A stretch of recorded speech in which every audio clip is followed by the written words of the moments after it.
মাটিতে গড়াগড়ি ইংল্যান্ড অধিনায়ক, 5 জনও থামাতে পারল না। মেসির এক মুহূর্তে স্তব্ধ বিশ্ব। লিওনেল মেসি আবারও প্রমাণ করে দিলেন কেন তাকে বিশ্বের অন্যতম সেরা ফুটবলার বলা হয়। ফিফা বিশ্বকাপ 2026-এর সেমিফাইনালে ইংল্যান্ডের বিরুদ্ধে অবিশ্বাস্য প্রত্যাবর্তন করে 2-1 গোলে জয় তুলে নিয়েছে আর্জেন্টিনা। ম্যাচের 55 মিনিটে অ্যান্থনি গর্ডনের গোলে এগিয়ে যায় ইংল্যান্ড, আর 85 মিনিট পর্যন্ত পিছিয়ে ছিল বর্তমান চ্যাম্পিয়নরা।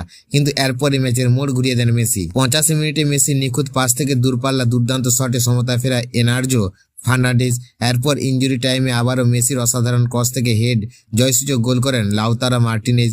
গোল না করেও 2 অ্যাসিস্ট করে জয়ের নায়ক হয়ে ওঠেন আর্জেন্টাইন অধিনায়ক। তবে শুধু অ্যাসিস্ট নয়, ম্যাচের প্রথমার্ধে মেসির এক অসাধারণ ড্রিবলিং মুহূর্তে সোশ্যাল মিডিয়ায় ঝড় তুলেছে। হ্যারি কেন, অ্যান্থনি গর্ডন সহ 5 জন ইংল্যান্ড ফুটবলার মিলে তাকে আটকানোর চেষ্টা করেন।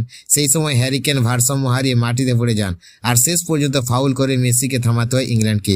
সেই দৃশ্য ইতিমধ্যে ভাইরাল হয়েছে এবং ফুটবল প্রেমীদের মতে এটি দেখিয়ে দেয় কেন 39 বছর বয়সে মেসির জাদুর অটুট। এই নাটকীয় জয়ের ফলে আর্জেন্টিনা টানা দ্বিতীয়বার বিশ্বকাপ জয়ের স্বপ্ন নিয়ে ফাইনালে উঠেছে।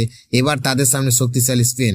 আর মাত্র একটি জয় পেলে 1962 সালের পর প্রথম দল হিসেবে টানা 2বার বিশ্বকাপ জয়ের ঐতিহাসিক কীর্তি গড়বে আর্জেন্টিনা।